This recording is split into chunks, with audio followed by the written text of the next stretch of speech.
সূরা বাকারার 172 নম্বর আয়াতে আল্লাহ তাআলা বলেন, ইয়া আইয়ুহাল্লাযীনা আমানু, হে ঈমানদারগণ, কুলু মিন তাইয়্যিবাতি মা রাযাকনাকুম, তোমরা খাও, আহার করো, মিন তাইয়্যিবাতি মা রাযাকনাকুম, তোমাদেরকে যে রিজিক দেওয়া হয়েছে এই রিজিক সমূহের মধ্যে উত্তম জিনিসগুলো তোমরা খাও। ওয়াশকুরু লিল্লাহ, এবং খেয়ে আল্লাহ তাআলার শুকরিয়া আদায় করো। ইন কুনতুম ইয়্যাহু তা'বুদুন, যদি তোমরা একমাত্র আল্লাহরই ইবাদত করে থাকো তাহলে তার দেওয়া নিয়ামত থেকে আহার করো এবং তার শুকরিয়া আদায় করো। তার দেওয়া নিয়ামত থেকে আহার করো এবং শুকরিয়া আদায় করো। মুহতারাম হাজিরিন, কোরআনে কারীমের অনেক আয়াতেই খাবারের কথাটা বর্ণিত হয়েছে। তোমরা খাও, পান করো, অপচয় করবা না। তোমরা খাও, হানিআ, তৃপ্তি সহকারে খানা খাও, পান করো, তৃপ্তি সহকারে পান করো। এরকম অনেক আয়াত বর্ণিত হয়েছে। মুহতারাম হাজিরিন, খাবার খাওয়া এটা আমাদের দৈনন্দিন জীবনে এক আবশ্যকীয় বিষয়। খাবার খাওয়া ছাড়া আমাদের মানব জীবন এটা অচল হয়ে যাবে, অকেজ হয়ে যাবে। মানব জীবনকে পরিচালনা করার জন্য খাবার এবং পানি গ্রহণের বিকল্প নাই। খাবার খেতে হবে, পানীয় পান করতে হবে, না হয় আমাদের শরীর ভালো থাকবে না, শরীরে শক্তি পাওয়া যাবে।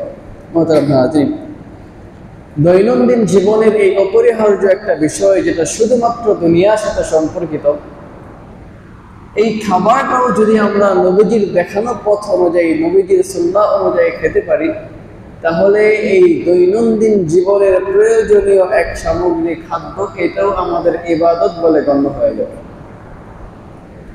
নিয়তটা যদি আমরা একটু পরিবর্তন করে নিই, এই খাবারটাও আমাদের সওয়াবের কাজ বলে গণ্য হবে। প্রতিটা দানা আমাদের জন্য সওয়াব লেখা হবে। খাবার খাওয়ার পূর্বে নিয়ত করা যে আল্লাহর দেওয়া রিজিক আমি আহার করছি এবং শুকরিয়া আদায় করব। এই খানার মাধ্যমে অর্জিত শক্তিটুকু আমি আল্লাহর ইবাদতে ব্যয় করব। এই নিয়তে যদি আপনি খানা খাওয়া শুরু করেন, প্রত্যেকটা দানায় দানায় আপনি খাবারের সওয়াব পেয়ে যাবেন। এই জন্য নিয়মটা পরিবর্তন করা, যে এই খাবার খেয়ে আমি ভালো কাজ করব, এই খাবার খেয়ে আমি মানুষের উপকার করব, এই খাবার খেয়ে আমি আল্লাহর ইবাদত করব। তো মুহতারাম হাজিরিন, আল্লাহ রাব্বুল আলামিন তিনি তার হাবিবের জীবনীতে আমাদের আদর্শ রেখেছেন। আল্লাহ বলেন সূরা আহজাবের 21 নম্বর আয়াত, লাকাদ কানা লাকুম ফি রাসূলিল্লাহি উসওয়াতুন হাসানাহ, অবশ্যই অবশ্যই তোমাদের জন্য উত্তম আদর্শ রয়েছে রাসূলের মধ্যেই। রাসূল ছাড়া উত্তম কোনো আদর্শ হতে পারে না। পশ্চিমা আদর্শ এটা উত্তম আদর্শ নয়। পশ্চিমা আদর্শের একটা পদ্ধতি হলো বাম হাতে খানা খাওয়া, হেঁটে হেঁটে খাবার খাওয়া, দাঁড়িয়ে খাবার খাওয়া। এটাকে তারা আধুনিকতা মনে করে, অথচ এটা অসভ্যতা। নবীজি সাল্লাল্লাহু আলাইহি সাল্লামের জীবনীতেই তার বলে দেওয়া পথ এবং পন্থার ভিতরেই রয়েছে উত্তম আদর্শ।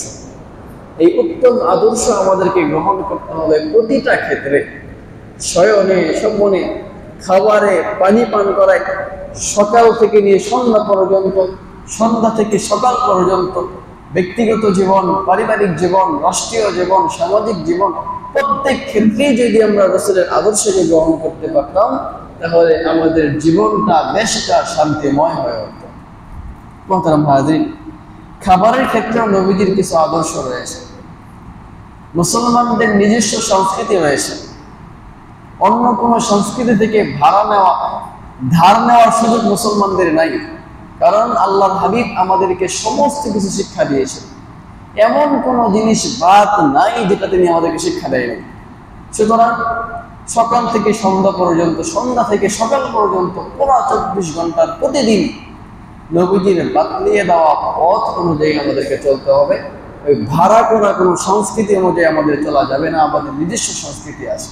মুহতারাম হাজিরিন, খাবারের ক্ষেত্রেও আমাদের ইসলাম ধর্মে নিজস্ব কিছু সংস্কৃতি আছে, আদব রয়েছে।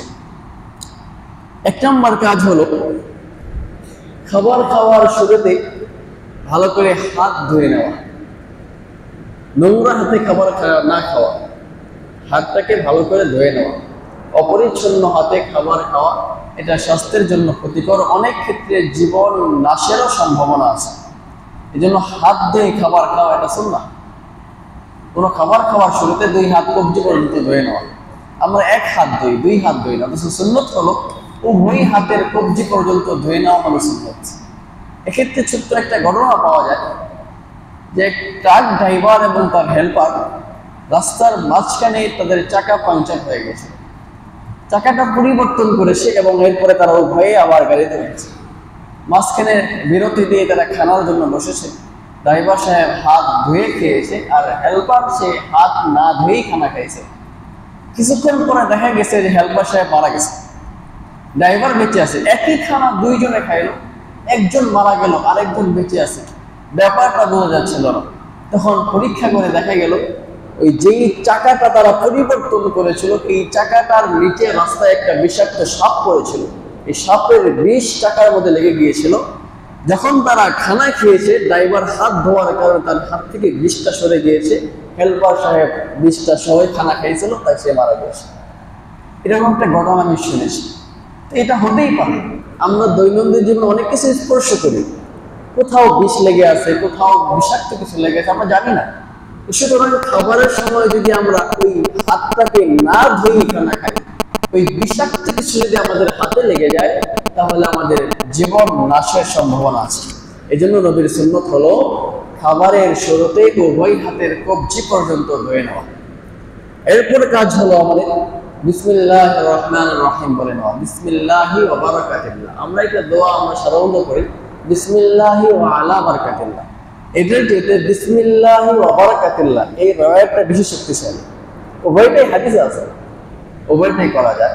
তো বেশি শুদ্ধ হলো বিসমিল্লাহি ওয়া বারাকাতুল্লাহ, বিসমিল্লাহি ওয়া আলা বারাকাতুল্লাহ নয়, বিসমিল্লাহি ওয়া বারাকাতুল্লাহ।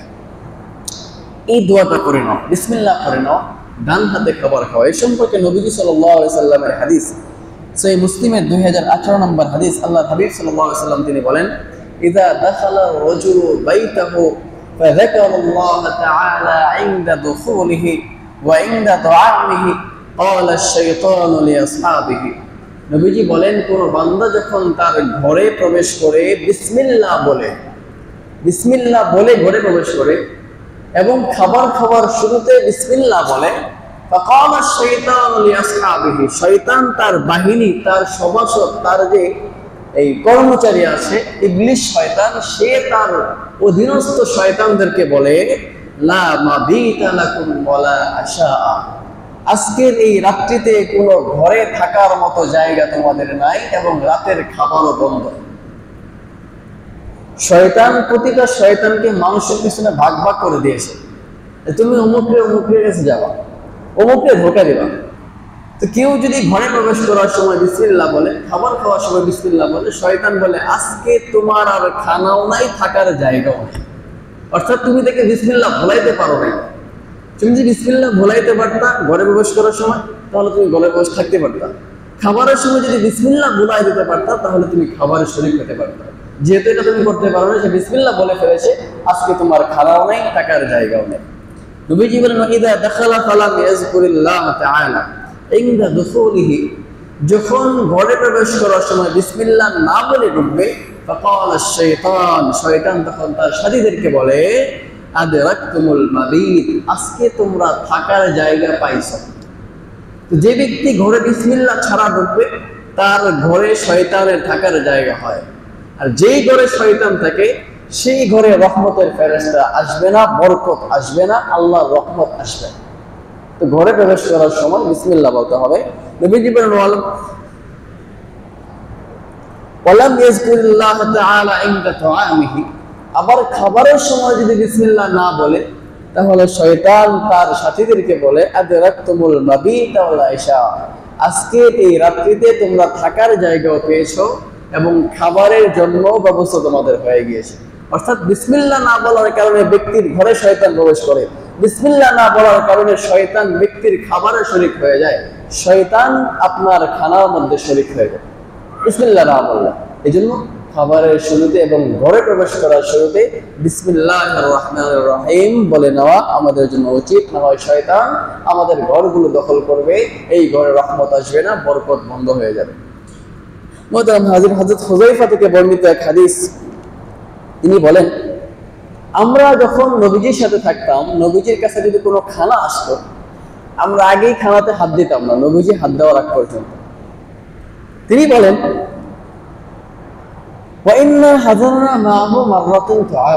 আমরা এক বৈঠকে নবীজির সাথে বসা ছিলাম, এক পেয়ালা এক বাটি খাবার আসলো আমাদের সামনে।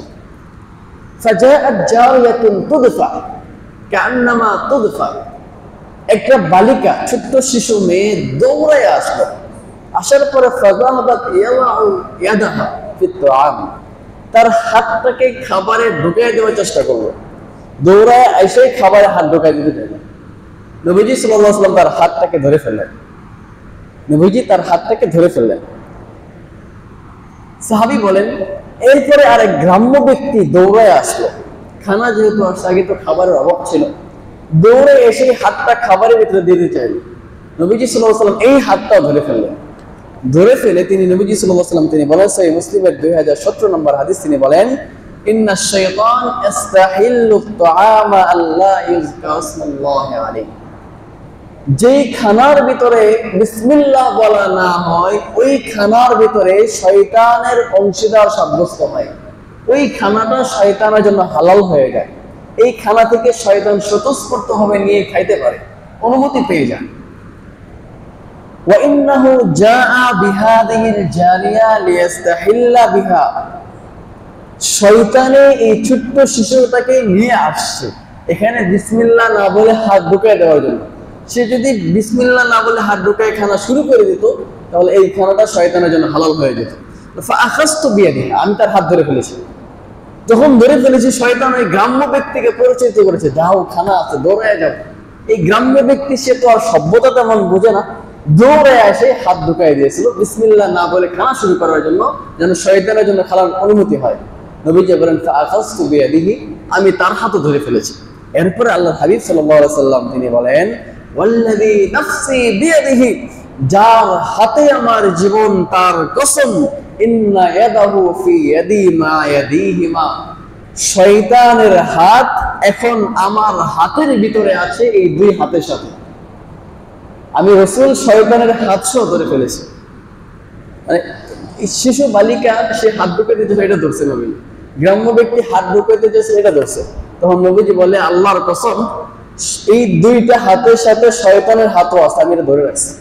নবীজি তারপর সাহাবী বলেন, সুম্মা যাকারাল্লাহ ওয়া আকালা। নবীজি সাল্লাল্লাহু আলাইহি ওয়াসাল্লাম আল্লাহর নাম নিলেন, বিসমিল্লাহ বললেন, নিজেও খাইলেন, ওই ছোট্ট শিশু বালিকাকেও খাওয়াইলেন, গ্রাম্য ব্যক্তিকেও খাওয়ালেন, সাহাবায়ে কেরামদের সবাইকে খাওয়ালেন। এই হাদিস থেকেও বোঝা যায়, যদি কোনো খানার ভিতরে বিসমিল্লাহ না বলা হয়, শয়তান এখানে ভাগ বসায় দেয়, শয়তান এই খানা শুরু করে দেয়। এই জন্য বিসমিল্লাহ বলে খানা খাওয়া। মুহতারাম হাজির, ব্যাপারটা যতটা সহজে আমরা নিচ্ছি, এতটা সহজ নয়। শয়তানের থাকার জায়গা হলো মানুষের টয়লেট, ডাস্টবিন, জঙ্গল, নোংরা জায়গা। এই সমস্ত জায়গাগুলোতে শয়তানের বসবাস। যারা এই জায়গায় থাকে, তাদের হাত কি পরিষ্কার পরিচ্ছন্ন থাকবে? থাকবে না, এটাই স্বাভাবিক। তো শয়তান তো আর হাত ধুয়ে খানা খায় না, সেটা তার নোংরা হাতেই খানা খায়। এখন আপনার পরিষ্কার পরিচ্ছন্ন খানায় আপনি হাত দিয়ে বসেছেন, এই খানার ভিতরে যদি শয়তান নোংরা হাতটা লাগায় দেয়, তাহলে এই খানার ভিতরে যে পুষ্টি ছিল, ভিটামিন ছিল, ভালো কিছু ছিল, এগুলো কি থাকবে না? নোংরা হয়ে যাবে, নোংরা হয়ে যাবে। তার মানে খাবারের মূল বরকত, এই খাবার থেকে যে শক্তিটা আপনার হতো, এই শক্তিটা নষ্ট হয়ে গেল শয়তানের কারণে। এই জন্য আমরা যদি খাবারের মাধ্যমে শক্তি অর্জন করতে চাই, পুষ্টি অর্জন করতে চাই, ভালো কিছু পরিষ্কার পরিচ্ছন্ন খেতে চাই, তাহলে খাবারের শুরুতে বিসমিল্লাহ বলতেই হবে। না বললে আপনি বাহ্যিকভাবে যত পরিচ্ছন্ন ভালো খাবারই খান না কেন, এই খানা আপনার দেহের কোনো উপকারে আসবে না। এই জন্য আমাদের উচিত বিসমিল্লাহ বলে খানা শুরু করা। এখন কথা হলো, শুরুতে যদি বিসমিল্লাহ বলতে ভুলে যাই, ক্ষুধা অনেক বেশি লেগেছে, খানাও ভালো, বিসমিল্লাহ ছাড়াই খাওয়া শুরু করে দিয়েছি, এমন পরিস্থিতি যদি হয়ে যায়, এক্ষেত্রে করণীয় আবু দাউদ শরীফের 3727 নম্বর হাদিস হযরত আয়েশা থেকে বর্ণিত, তিনি বলেন আল্লাহর হাবিব সাল্লাল্লাহু আলাইহি ওয়াসাল্লাম তিনি বলেছেন, ইযা আকালা আহাদুকুম ফালইয়াযকুর ইসমাল্লাহ তাআলা, যে খায় তোমাদের কেউ যখন খাবে তখন সে যেন বিসমিল্লাহ বলে। ফাইন নাসিয়া আই ইউযকার ইসমাল্লাহ, যদি আল্লাহর নাম নিতে ভুলে যায়, তারপরে নবীজি বলেন ফি আউয়ালিহি, খানার শুরুতে যদি বিসমিল্লাহ বলে যায়, ফালইয়াকুল, সে যেন বলে বিসমিল্লাহি আউওয়ালাহু ওয়া আখিরাহু, বিসমিল্লাহি আউওয়ালাহু ওয়া আখিরাহু। এটা বলার সাথে সাথেই তার খাবারের সমস্ত বরকতগুলো ফিরে আসবে। আরেক হাদিসের মধ্যে আসছে, সহিহ বুখারী হাদিস, নবীজি সাল্লাল্লাহু আলাইহি ওয়াসাল্লাম দেখতেছিলেন যে এক ব্যক্তি খানা খাইতেছে, তিনি ওই ব্যক্তিটা বিসমিল্লাহ বলে নাই, বিসমিল্লাহ ছাড়াই খানা খাওয়া শুরু করেছে। নবীজি সাল্লাল্লাহু আলাইহি ওয়াসাল্লাম দেখতেছিল, যখন সর্বশেষ লোকমা মুখে দিবে এই সময় সে বলতেছে বিসমিল্লাহি আউওয়ালাহু ওয়া আখিরাহু। নবীজি সাল্লাল্লাহু আলাইহি ওয়াসাল্লাম হেসে দিয়েছেন এবং বললেন যে এতক্ষণ পর্যন্ত এই লোকটার সাথে শয়তান খানা খাচ্ছিল, যখনই সে বিসমিল্লাহি আউওয়ালাহু ওয়া আখিরাহু বলেছে, শয়তান তার সমস্ত খাবার ভিতর থেকে বের করে দিয়েছে। শয়তান আর এই খাবার হজম করতে পারে নাই, এই শয়তান এই সব খাবার বের করে দিয়েছে। অর্থাৎ আপনার খাবারের যে মূল ভিটামিন পুষ্টিটা ছিল এটা আবার ফিরে আসবে যদি খাবারের শেষে অথবা মাঝখানেও বলে ফেলেন বিসমিল্লাহি আউওয়ালাহু ওয়া আখিরাহু। মুহতারাম হাজিরিন, আমরা খাবারের বরকত চাই সবাই, যেন অল্পতে আমাদের পেট ভরে যায়। খাবারের বরকতের কিছু পদ্ধতি হলো, নবীজি সাল্লাল্লাহু আলাইহি সাল্লামের হাদিস হযরত ওয়াহশী ইবনে হারব থেকে বর্ণিত, আবু দাউদ শরীফের 3724 নম্বর হাদিস, তিনি বলেন আন্না আসহাব রাসূলুল্লাহ সাল্লাল্লাহু আলাইহি সাল্লাম ক্বালু ইয়া রাসূলুল্লাহ, নবীজি সাহাবীরা নবীজিকে বলেন, ইয়া আল্লাহর হাবিব, কুননা নাকুলু ওয়া লাম নাশবা, আমরা তো খাই কিন্তু তৃপ্ত হতে পারি না। আমরা তো খাবার খাই কিন্তু খানা খেয়ে পেট ভরতে পারি না, তৃপ্ত হতে পারি না। খানাটা যে আমাদেরকে তৃপ্তি দেবে এমন তৃপ্তি তো কখনো দেয় না। নবীজি সাল্লাল্লাহু আলাইহি ওয়াসাল্লাম তিনি বললেন, ফালা আল্লাকুম তাফতারিকুন, সম্ভবত তোমরা আলাদা আলাদা প্লেটে খাবার খাও, সম্ভবত তোমরা আলাদা আলাদা করে খাবার খাও, ছোট প্লেটে খাবার খাও। সাহাবায়ে কেরাম বললেন, নাম ইয়া রাসূলুল্লাহ, হ্যাঁ আমরা ইয়া রাসূলুল্লাহ ছোট প্লেটে আলাদা আলাদা খাবার খাই। নবীজি বললেন, ফাজতামিউ আলা তুআমিকুম ওয়াজকুরু ইসমাল্লাহ ইউবারাক ফি তুআমিকুম, তোমরা যখন খাবার খাবে তখন একসাথে খাবে, বড় প্লেটের ভিতরে একসাথে খানা নিয়ে একসাথে সবাই বসবে, বসার পরে সবাই বিসমিল্লাহ বলবে। অল্প খানা খাইলেও আল্লাহ তোমাদের পেট তৃপ্ত করে দিবেন। অল্প খানাতেও পেট তৃপ্ত হয়ে যায়। যারা তাবলীগে গিয়েছেন তারা জানেন এটা যে সত্যি, হাদিসটা যে বাস্তব। যারা তাবলীগে গিয়েছেন এবং বিভিন্ন খানায় একসাথে শরীক হয়েছেন, দেখবেন অল্প খানা 5-7 জনে মিলে খাচ্ছে, খানা শেষ হওয়ার সাথে সবার পেট পরিতৃপ্ত হয়ে যায়।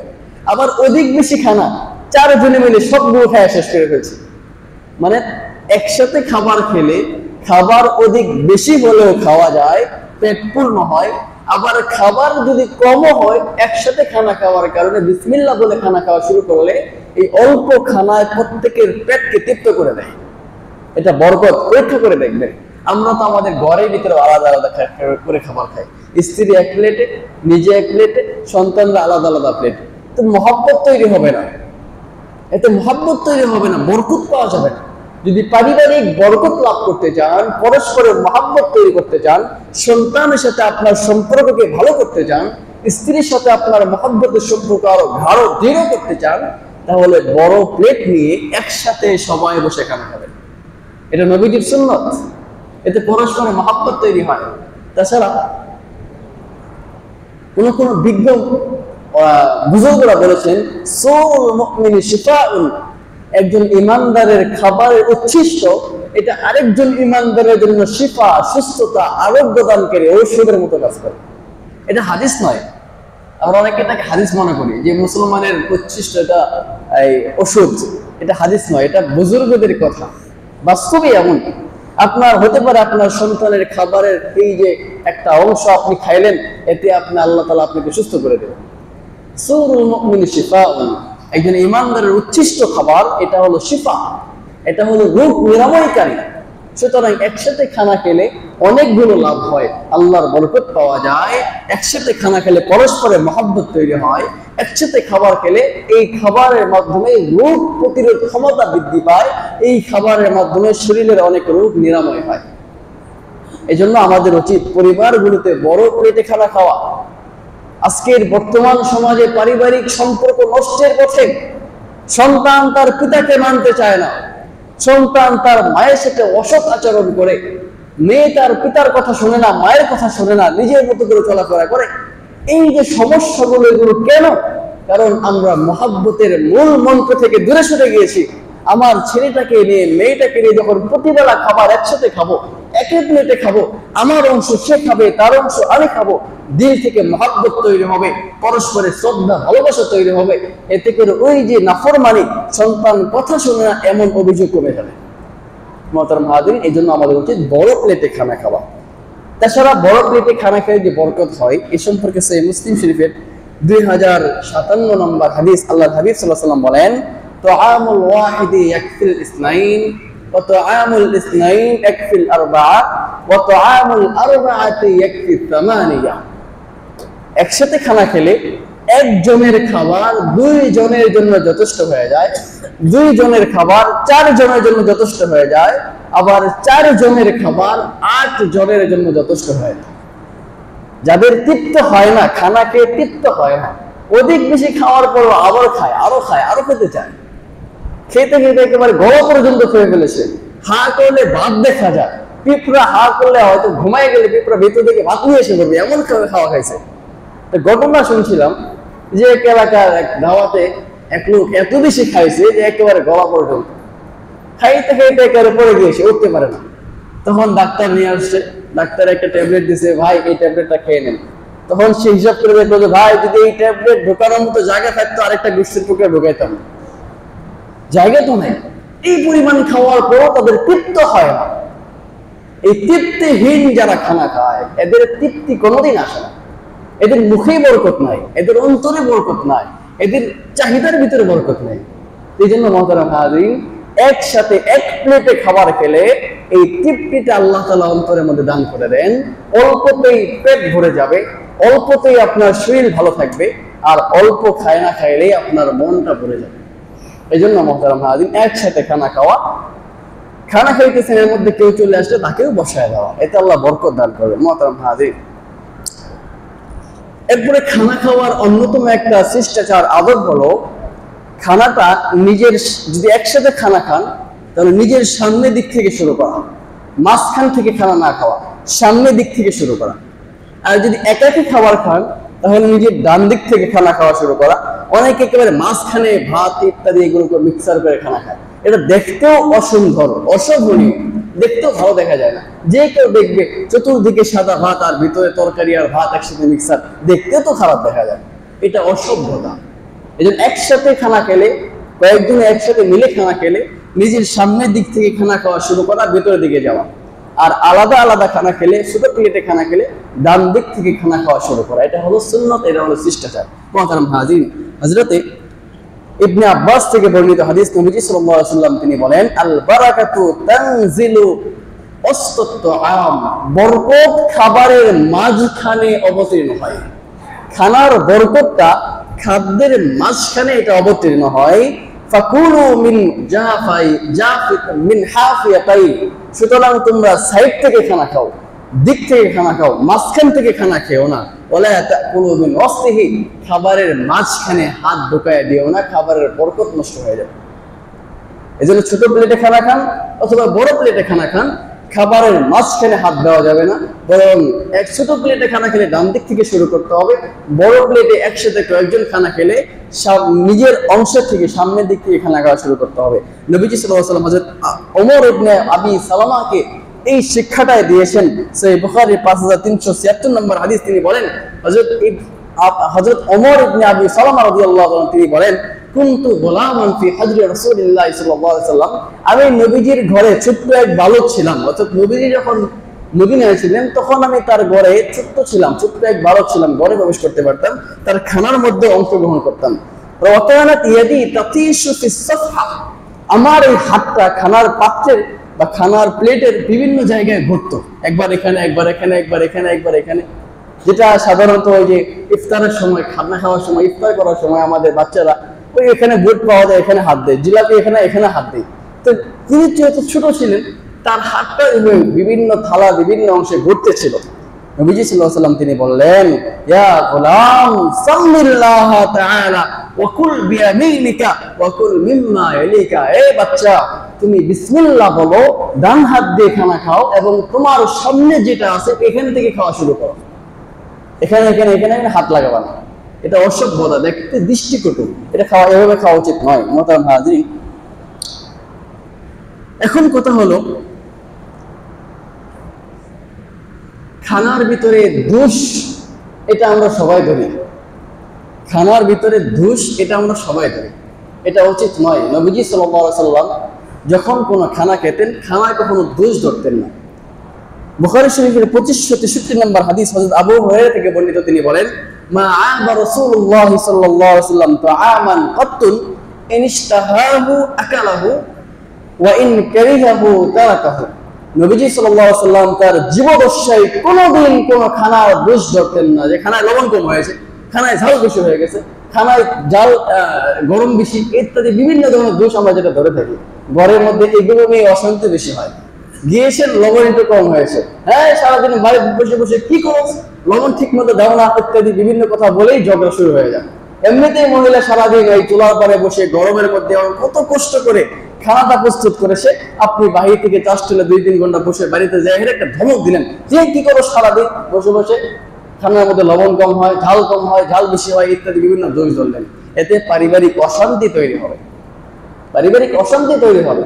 নবীজি সাল্লাল্লাহু আলাইহি ওয়াসাল্লাম কোনোদিন খানার দোষ ধরতেন না।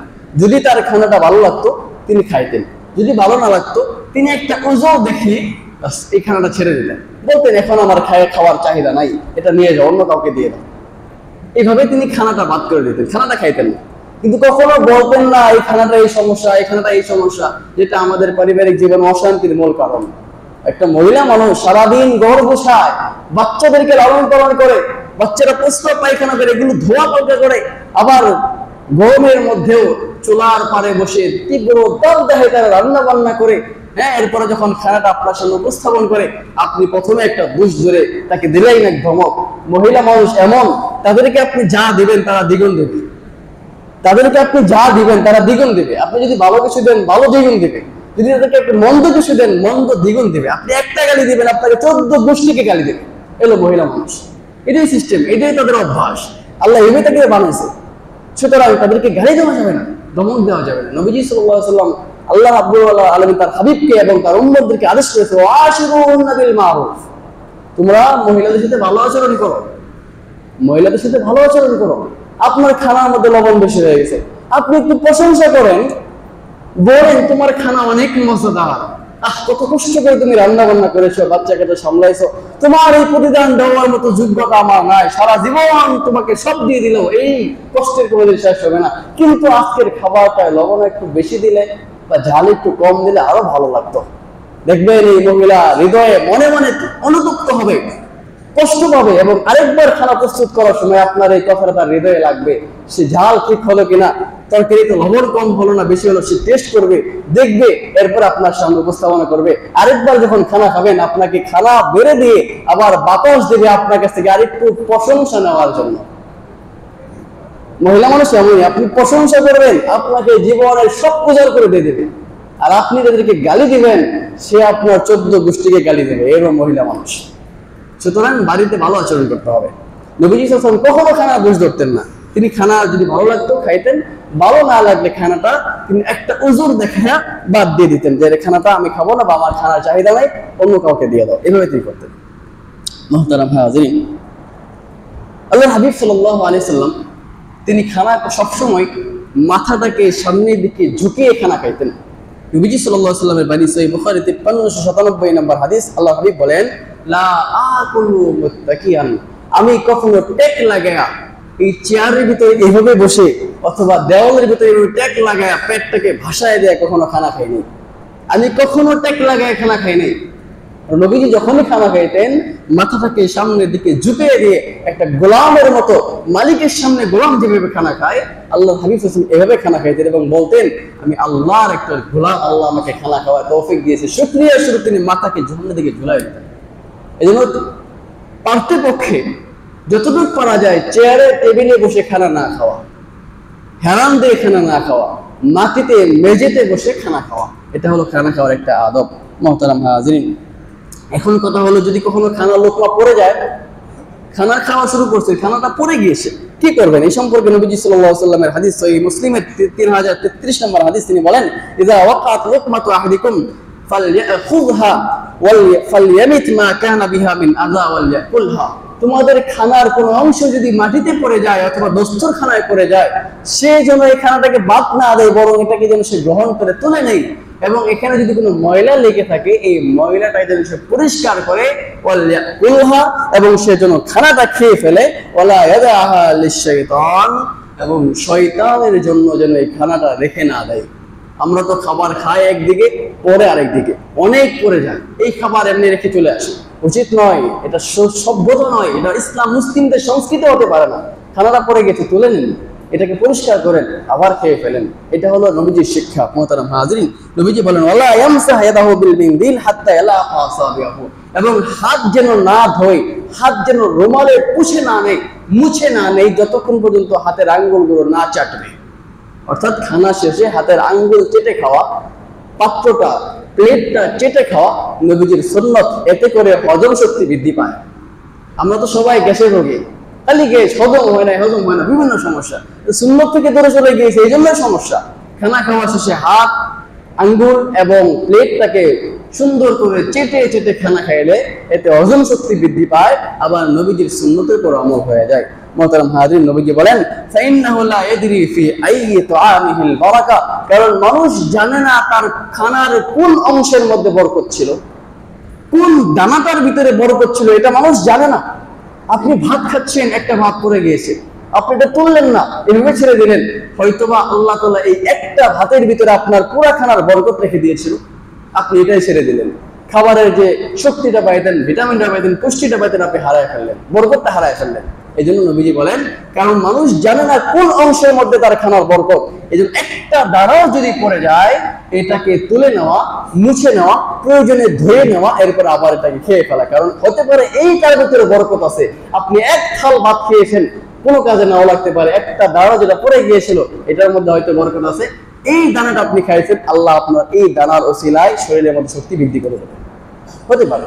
মুহতারাম হাজির, এই জন্য খানা পড়ে গেলে শয়তানের জন্য না রাখা, এটাকে তুলে ধুয়ে মুছে আবার খেয়ে ফেলা, এটা হলো আমাদের ইসলামী একটা সংস্কৃতি। মুহতারাম হাজিরিন, এরপরে আমরা খানা যখন শেষ করব তখন আমাদের কিছু দোয়া করা দরকার, শুকরিয়া আদায় করা দরকার, যে তৃপ্তি হলাম, ভুঁড়িটা ভোজন করলাম, হ্যাঁ আমার পেটটা ভরে গেল, এখন একটু শুকরিয়া আদায় করি। নবীজি সাল্লাল্লাহু আলাইহি ওয়াসাল্লাম শিখিয়ে দিয়েছেন, আল্লাহ হাবিব বলেন, মান আকালা তুআমান ফাকালা, যে ব্যক্তি খানা খাওয়া শেষে এই কথা বলবে, আলহামদুলিল্লাহিল্লাযী আত'আমানি হাযা ওয়া রাযাকানিহি মিন গায়রি হাওলিন মিন্নি ওয়ালা কুওয়াতিন গুফিরা লাহু মা তাকাদ্দামা মিন যামবিহি।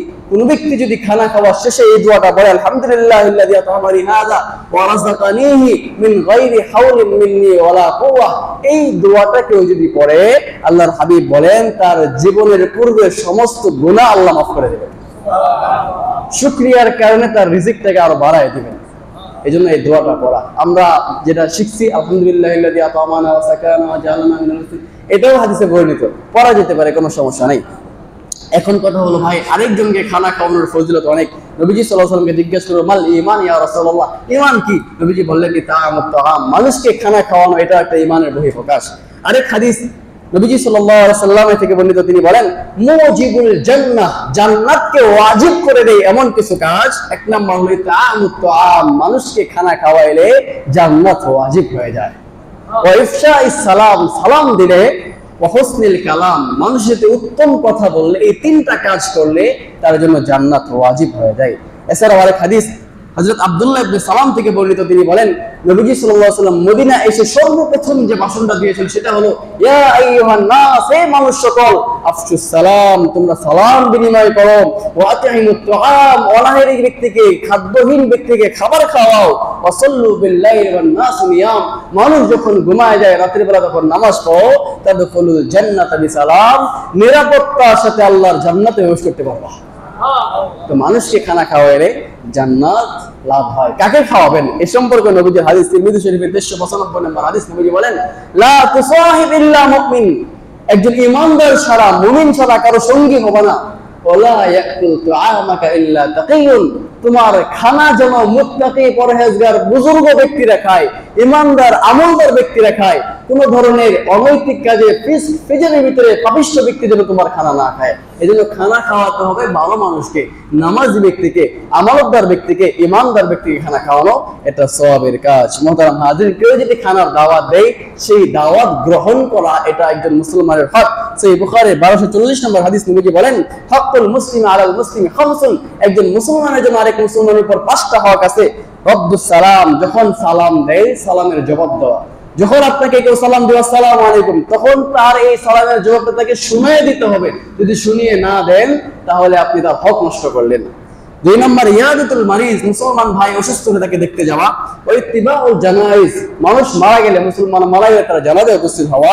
ওয়া ইজাবাতুদ দাওয়া, এবং তার দাওয়াতে সাড়া দেওয়া। কেউ দাওয়াত দিলে, খানার দাওয়াত দিলে সেই দাওয়াতে সাড়া দেওয়া। ওয়া তাশমিতুল আতিস, একইভাবে কেউ হাঁচি দিয়ে আলহামদুলিল্লাহ বললে তার হাঁচির জবাবে ইরহামুকাল্লাহ বলা, এটা হলো তার হক। এটা বলতে হবে, না বললে গুনাহ হবে। মুহতারাম হাজিরিন, এখন কথা হলো কোন দাওয়াতে আমরা যাব, কোন দাওয়াতে যাব না। বিবাহের দাওয়াত যাওয়া যাবে, সমস্যা নাই। ওলিমার দাওয়াত যাওয়া যাবে, সমস্যা নাই। একইভাবে এমনিতে বরকতের উদ্দেশ্যে কেউ দাওয়াতের আয়োজন করেছে, যাওয়া যাবে, কোনো সমস্যা নাই। কিন্তু কিছু দাওয়াত আছে যে সমস্ত দাওয়াত গুলোতে যাওয়া উচিত নয়। 1 নম্বর হলো খতনা করানোর উদ্দেশ্যে, বাচ্চাকে খতনা করাবে এই উদ্দেশ্যে যে দাওয়াতটা হয়, এই দাওয়াতে আমাদের না যাওয়া উচিত। এটা মুসলমানদের সংস্কৃতি নয়, এটা একটা অন্যরকম ব্যাপার। একটা ছেলের বিশেষ অঙ্গ কাটা হবে, এখানে আপনি খানার জন্য গেছেন, এটা একটা অপমানের ব্যাপার। সুতরাং এই মুসলমানের যে দাওয়াতটা আছে, এই দাওয়াতে অংশগ্রহণ না করা এবং এটাকে পরিত্যাগ করা। 2 নম্বর হলো মানুষ মারা যাওয়ার পরে 3 দিন, 7 দিন, 41 দিন, 21 দিনে এবং 1 বছরে মৃত্যু বার্ষিকী অনুযায়ী যে খানার আয়োজন করা হয়, এই খানায় পার্থপক্ষে না যাওয়া, এই খানায় না যাওয়া। কুলখানি যেটাকে বলা হয়, জাফর যেটাকে বলা হয়, অথবা খয়তা যেটাকে বলা হয়, এই সমস্ত খানাগুলোতে না যাওয়া। কারণ এই খানার একটা ইতিহাস আছে। মানুষ মারা গেলে আমরা 3 দিনের দিন খানা খাওয়ার জন্য ব্যস্ত হয়ে যাই। মনে করি এটা না করলে মানে বিরাট ক্ষতি হয়ে যাবে, বাবা মায়ের কবরে অনেক আযাব হবে। আপনার হতে পারে এই খানার আয়োজনটাই আপনার পিতামাতার কবরে আযাব বৃদ্ধির কারণ হবে। এই খানার আয়োজন করাটাই পিতামাতার কবরে আযাব বৃদ্ধির কারণ হয়, ভাইয়ের কবরে আযাব বৃদ্ধির কারণ হয়। কেউ যদি এই খানা 3 দিনের দিন, 7 দিনের দিন, 21-এ, 40-এ, 41-এ বা 1 বছর পরে এই খানাটাকে আয়োজন করা আবশ্যক মনে করে, এটা বিদআত। ওয়াকুল্লু বিদআতিন দালালা, প্রত্যেক বিদআত পথভ্রষ্টতা। ওয়াকুল্লু দালালাতিন ফিন্নার, প্রত্যেক পথভ্রষ্টতা জাহান্নামের দিকে নিয়ে যাবে। এজন্য 3 দিন, 7 দিন, 21 দিন, 41 দিন, 1 বছর পরে যে খানা আয়োজনটা করা হয়, কেউ যদি বাধ্যতামূলক হিসেবে আয়োজন করে, এই খানাটা জায়েজ নাই, এটা বিদআতি খানা। এরপরে কথা হলো এই খানার একটা ইতিহাস আছে। মানুষ মারা গেলে ফিকহি এবং ইলমে ফরায়েজের কিতাবগুলোতে আসে, তাতাআল্লাকু বিতারিকাতিল মাইয়িত হুকুকুন আরবাআতুন মুরাত্তাবাতুন। মানুষ যখন মারা যায় তখন 4টা কাজ ধারাবাহিকভাবে করা লাজিম হয়ে যায়।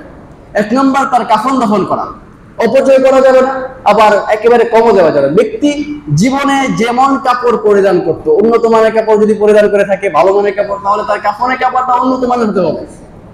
আর যদি সে নিম্নমানের কাপড় পরিধান করতো, গরিব ছিল, তাহলে তার কাফনের কাপড়টা উন্নত মানের হওয়া যাবে না, বরং ওই মানেরই হতে হবে। কাফনের কাপড় আমরা শুধু সাদাকেই বাধ্যতামূলক মনে করি, অন্য কালারের কাপড় দিয়ে কাফনের কাপড় দেওয়া যায়, কোনো সমস্যা নেই। কালো কাপড়ও কাফনের কাপড় হয়, কোনো সমস্যা নেই, দেওয়া যেতে পারে। যাই হোক, 1 নম্বর তার কাফন দাফন করা। 2 নম্বর তার ঋণ থাকলে ঋণগুলো আদায় করা। সে যদি কোনো ঋণ রেখে যায়, এই ঋণগুলো আদায় করা। এখন কথা হলো ঋণ 2 প্রকার, একটা বান্দার সাথে বান্দার ঋণ, আর একটা হলো আল্লাহর সাথে বান্দার ঋণ। এখন তো নামাজ পড়েন না, এটা আল্লাহর সাথে একটা ঋণ হয়ে গেছে আপনার। একটা রোজা রাখেন না, এটা আল্লাহর সাথে ঋণ। হজ ফরজ হওয়ার পর হজ করেন না, এটা আল্লাহর সাথে ঋণ। সুতরাং মানুষ মারা গেলে সন্তানদের উচিত আল্লাহর ঋণগুলো আদায় করা। এই জন্য প্রতিটা রোজার বিনিময়ে একটা করে ফিদিয়া, সদকাতুল ফিতর দেওয়া, কাফারা হিসেবে একটা করে সদকাতুল ফিতর দেওয়া, মানে একজন মিসকিনকে ফুল পেট খানা খাওয়ানো। তো মানুষ এই কুলখানি বা 7 দিন 3 দিনের খানার আয়োজনটা কোথেকে আসছে? এইখান থেকেই মানুষ মনে করলো যে আব্বা মারা গেছে, তার জীবনে 40টা নামাজ রোজা কাজা আছে, তার মানে 40 জন মিসকিনকে খানা খাওয়াইতে হবে। তখন সে 40 জন মিসকিনের খানা খাওয়ার আয়োজন করেছে, বাস খানা খেলো। পরবর্তীতে আস্তে আস্তে ধনী এবং গরিব সবাই এই খানার মধ্যে শরীক। এখন তেমন হয়েছে যে ধনী মানুষ এই খানার মধ্যে যাইতেই হয়, তাদেরকে আগে দাওয়াত দেওয়া হয়। এই খানা 3 দিন 7 দিনের খানার মধ্যে ধনী মানুষদেরকে বিশেষ স্থানে বসানো হয় এবং যারা মেজবানি করে, যারা খানা খাওয়ায়, এদেরকে দেখিয়ে দেওয়া হয়। এই লক্ষ্য রাখিস, মিসকিনদের মধ্যে বড় মিসকিন আমরা বানাইছি মসজিদের ইমাম সাহেব। ইমাম সাহেব না গেলে ইমাম সাহেব চাকরি থাকে না। 3 দিনের খানার মধ্যে ইমাম সাহেব না গেলে চাকরি থাকে না। অথচ বিয়ের দিন ইমাম সাহেবরা কোন সময় দাওয়াত দেয়? যখন বিয়ে পড়াইতে হয় তখন দাওয়াত দেয়, খানার আগে দাওয়াত দেবে না। অথচ 3 দিনের ফরিদা খানা, এই সমস্ত বিদাতি খানার মধ্যে ইমাম সাহেব না গেলে ইমাম সাহেব চাকরি থাকে। এগুলো একটা নিকৃষ্ট মানের কাজ, এগুলো করা যাবে না। এই যে খানাটা, যেই খানাটা মিসকিনদের উদ্দেশ্যে কাফারা হিসেবে খানা খাওয়ানো হয়, এই খানাটা একমাত্র হত দরিদ্র অসহায় মিসকিনরাই খাইতে পারবে। যাদের সামর্থ্য আছে, যাদের খাবারের ব্যবস্থা আছে, এমন সামর্থ্যবান ব্যক্তিদের জন্য এই সমস্ত খানা খাওয়া হারাম হারাম হারাম, নিষিদ্ধ। এই সমস্ত খানা খাওয়া হারাম হারাম হারাম, নিষিদ্ধ। তাছাড়া বুজুর্গরা বলেন এই 3 দিন 7 দিন 41 দিন 21 দিনে বছরের যে খানার আয়োজনটা করা হয় মিসকিনদের উদ্দেশ্যে, এই খানা যদি কেউ খায়, বড়লোক বা ধনী ব্যক্তিরা যদি এই খানা খায়, তার অন্তরটা মরে যায়। আপনি কি চান ইমামের অন্তর মরে যাক? ইমামের অন্তর মরা গেলে তো নামাজই হবে না। অন্তর মরা, নামাজ হবে? তো ইমামের অন্তরে তো সজীব থাকা দরকার। এই সমস্ত খানা ইমাম সাহেবদেরকে দাওয়াত দেবেন না। আর ইমাম সাহেবদের জন্য উচিত এই সমস্ত খানায় যাওয়া। এবং যারা সমাজে বিত্তশালী আছেন, সামাজিক বড় ব্যক্তিত্ব আছেন, তাদের উচিত না এই সমস্ত খানায় যাওয়া। তাছাড়া এখন কথা হলো সামাজিকতা রক্ষা করার জন্য এই সমস্ত খানার আয়োজন করতে হয়। আমরা অনেকেই বলি ভাই এখানে আয়োজন করো না, করো না, করো না। ভাই সমাজ কি বলবে, মানুষ কি বলবে, এত কিছু রেখে গেছে, বাপের লেগে একটা কোনখানি করতে পারলো না, পোলার কেমন কিপ্তার কিপ্তা, এই সমস্ত কথা একজন ইমানদার লা ইয়াখাফু লাউমাতা লাইম, কোন তিরস্কারকে ইমানদার ভয় পায় না। আমার আব্বা মারা গিয়েছেন, অনেক সম্পদ রেখে গিয়েছেন, করি না এই সমস্ত খানা, এই সমস্ত আয়োজন করি না। আমার দাদি মারা গেছেন, করি নাই। কেন করবো? উচিত নয়। তার কাফারা হিসেবে যে টাকাটা আসলে আমরা হিসাব করেছি, হিসাব করে ওই টাকাটা গরিব মিসকিনকে দিয়ে দিয়েছি, ওনার জন্য দান সদকা করা। এই জন্য যারা বাবা মারা গেছে, ভাই মারা গেছে, তাদের জন্য উচিত, নবীজি সাল্লাল্লাহু আলাইহি ওয়াসাল্লাম বলেন ইযা মাতাল ইনসান ইনকাতা আমালুহু ইল্লা মিন সালাস, মানুষ মারা গেলে তার জন্য 3টা কাজই, 3টা আমল বেঁচে থাকে। 1 নাম্বার সাদাকায়ে জারিয়া। আপনি সাদাকায়ে জারিয়া করেন। আপনার আব্বা মারা গিয়েছেন, মসজিদের একটা পিলার বানায় দেন, যে আব্বার জন্য দিলাম, যতদিন পিলার থাকবে ততদিন আপনার আব্বা সব করবে। মসজিদে একটা ফ্যান কিনে দেন, আপনার আব্বা সব পেতে থাকবে। মাদ্রাসায় একটা কিছু করে দেন, সব পেতে থাকবে। একটা রাস্তা নির্মাণ করে দেন, আপনার আব্বার সাদাকায়ে জারিয়া হিসেবে আল্লাহ আপনার সব প্রস্তুত থাকবে। এগুলো না করে আমরা আছে 3 দিনের 4 দিনের খানা। আর এই খানাটা তো একটা অমানবিক খানা। একটা পরিবারের একটা মানুষ মারা গিয়েছে, তারা সবাই শোকাহত, বাবা মারা গিয়েছে, কান্না করতেছে, তারা তো কান্না করতেছে, তাদের বাড়ির মধ্যে খানার আয়োজন করে তার সামনে আপনি হাত দিয়ে চাবায় চাবায় খাইতেছেন। এর চাইতে অমানবিকতা আর কি হতে পারে? সন্তানের বাবা মারা গিয়েছে, এই সন্তানের সামনে তার বাড়িতে বসে আপনি রান খাইতেছেন, হাত দিয়ে চাবায় চাবায় খাইতেছেন। আমার ওই যাওয়ার তো বেশি হলে ভালো লাগতো, তার মানে আপনি খুব আনন্দিত। মানুষ মারা যাওয়ার পরে যে খানার আয়োজনটা করা হয়, আমরা এটাকে আনন্দ উৎসব বানিয়ে ফেলছি। মিলাদ আসলে এটা উচিত না। যাই হোক, তার জন্য দোয়ার আয়োজন করা, দোয়া চাওয়া, মসজিদে কিছু দেওয়া, মাদ্রাসায় কিছু দেন, রাস্তাঘাট নির্মাণ করে দেন। দোয়া তো এমনি হয়, দোয়া করা লাগে না, অনেক দোয়া চাওয়া লাগে না, এমনি হয়। মসজিদে দেখেন আমাদের মসজিদে অনেক ফ্যান নাই, পিছনে বারান্দায় অনেক মুসলিমদের অনেক কষ্ট হয়। এই মসজিদে আপনি 4-5টা ফ্যান কিনে দেন, 8-10টা ফ্যান কিনে দেন, ইনশাআল্লাহ এর মাধ্যমে দোয়া এমনি যাবে, আমল এমনি যাবে। আর ইমাম সাহেবের কাছে দোয়া দেন, ইমাম সাহেবের খানা খাওয়ায় দোয়া করালেন, ইমাম সাহেব কি আর আপনার মতো আপনার বাবার জন্য দোয়া করবে? আমি আমার আব্বার লেগে যেমন দোয়া করবো, আপনার আব্বার জন্য কি এমনি দোয়া করবো? আমার কলিজা থেকে, মন থেকে দোয়াটা আসবে, আসবে মৌখিক দোয়া, আর কিছু না। কিন্তু আপনি সন্তান, আপনি যে দোয়াটা করবেন এটাই যাবে। নবীজি বলেন মানুষ মারা গেলে 3টা কাজ থাকে, একটা সাদাকায়ে জারিয়া, 2 নম্বর ইলমে নাফি, 3 নম্বর ওয়ালাদুন সালিহুন ইয়াদউ লাহু, নেক সন্তান যখন পিতার জন্য হাত তুলে দোয়া করবে, এই দোয়াটা আল্লাহ সরাসরি কবরে পৌঁছায় দেবে। তা আপনি দোয়া করেন আপনার বাবার জন্য, ইমাম সাহেবকে ভাড়া করে যাবেন কেন? আলিম সাহেবকে কেন ভাড়া করে নিয়ে যাবেন আপনি? ইমাম সাহেব কি আপনার মতো আপনার বাবার জন্য দোয়া করবে? সে দোয়া করলেও ওই মৌখিক কিছু দোয়া করবে, কলিজা থেকে, মন থেকে দোয়া করবে। কিন্তু আপনি হাত তুললে তো আপনি মন থেকে দোয়া করবেন, আপনার আব্বার অনুগ্রহগুলো আপনার বেশি উঠবে, দোয়াটা ভালো থাকবে, ভালো করে আসবে। এই জন্য মোহতারাম হাজিরিন, এই সমস্ত খানা পিনার আয়োজন না করা, আর কেউ আয়োজন করলেও এই সমস্ত খানাগুলোতে না যাওয়া, এই সমস্ত খানাগুলোতে যদি বিত্তশালী ব্যক্তিরা, সামর্থ্যবান ব্যক্তিরা যায়, তাহলে তার দিল মরে যাবে, ইবাদতে মজা হবে না, রোজা রেখে শান্তি পাবে না, হজ করার পরও সে শান্তি পাবে না, দিল মরে যাবে। সুতরাং এই সমস্ত খানার আয়োজন করবেন না এবং কাউকে দাওয়াত দিবেন না, এবং সামর্থ্যবান ব্যক্তির এই সমস্ত দাওয়াতে যাবেন না। বিশেষ করে আমি আল্লাহ আমাদের যথেষ্ট দিয়েছেন, আমাকে এই সমস্ত খানায় দাওয়াত দিবেন না, আমি যাবো না, মুখের উপর বলে দিই আমি যাবো, কারণ সম্ভব না, এই খানা খাইলে দিল মরে যাবে। মোহতারাম হাজিরিন, তো মানুষ মারা গেলে তার জন্য সদকায়ে জারিয়া করা, সদকায়ে জারিয়া হিসেবে অনেক কাজ করা যায়। মোহতারাম হাজিরিন, আমাদের এই মসজিদে অনেকগুলো ফ্যানের খুব প্রয়োজন। আমাদের বারান্দায় মুসল্লিয়ানে কেরাম অনেক কষ্ট করে ফ্যানের কারণে আলহামদুলিল্লাহ এই পর্যন্ত আমাদের হাতে 6টি ফ্যান আসছে। জনাব আব্দুর রহিম সাহেব এই জরিপ বিশ্বের উনি একটা ফ্যান আলহামদুলিল্লাহ ব্যবস্থা করে দিয়েছেন। এরপরে জনাব নাজমুল হুদা সাহেবের বাগিনা প্রফেসর শেখ মাজিদুল হক সজীব, তার পিতা শেখ শামসুল হকের সদকায়ে জারিয়ার জন্য গত সপ্তাহে 5টি ফ্যান দিয়ে গিয়েছেন। এছাড়াও আরো কয়েকজনের স্বীকার করেছেন। জনাব রুকন ফরাজি সাহেব এই ফরাজি পাড়া 2টি ফ্যান দেবেন, জনাব আব্দুর রশিদ চুয়ানি 1টি ফ্যান দেবেন, জনাব মুজিবুর রহমান ভাই 1টি ফ্যান দেবেন, হাফেজ রবিউল ইসলাম চুয়ানি তার আব্বার খানার আয়োজন করতে যাইছিল, তাকে বোঝানোর পরে সে মসজিদে একটা ফ্যান দেবেন। এরকম আমাদের অনেকের আব্বা আম্মা মারা গিয়েছে, আমরাও যদি চাই আব্বা আম্মার জন্য কিছু করতে, এই বৎসরে যে খানার আয়োজন করে 30-40-50 হাজার টাকা নষ্ট করেন, এই টাকা দিয়ে আপনি মসজিদে কিছু করে দিয়ে যান, আপনি মাদ্রাসায় কিছু করে দেন, সামাজিক কল্যাণে কিছু করে দেন। তো মোহতারাম হাজিরিন, আমাদের ফ্যানের খুব অভাব, মুসলিমদের খুব কষ্ট হয়। আমরা যারা পারি, যাদের আব্বা আম্মা চলে গিয়েছেন, তাদের আব্বা আম্মার মাগফিরাতের জন্য সদকায়ে জারিয়া হিসেবে এই মসজিদে এবং অন্যান্য মসজিদে, অন্যান্য মাদ্রাসায় যেগুলো প্রয়োজন আছে, এই প্রয়োজনীয় আসবাবগুলো দেওয়ার চেষ্টা করবো। পারবো তো ইনশাআল্লাহ? খানার ব্যাপারটা বুঝছেন তো ইনশাআল্লাহ? এই সমস্ত খানার আয়োজন সাহাবায়ে কেরামের আমলে ছিল না, নবীজির আমলে ছিল না। নবীজি জীবদ্দশায় তার সন্তান মারা গিয়েছে, নাতি মারা গিয়েছে, কারোর জন্য তিনি এমন আয়োজন করেন নাই। সাহাবায়ে কেরাম মারা গিয়েছে, কারোর জন্য তিনি এমন আয়োজন করেন নাই। সুতরাং এই সমস্ত খানার আয়োজন এটা একটা নিছক বিদআত, আর বিদআত এটা জাহান্নামে নিয়ে যাবে।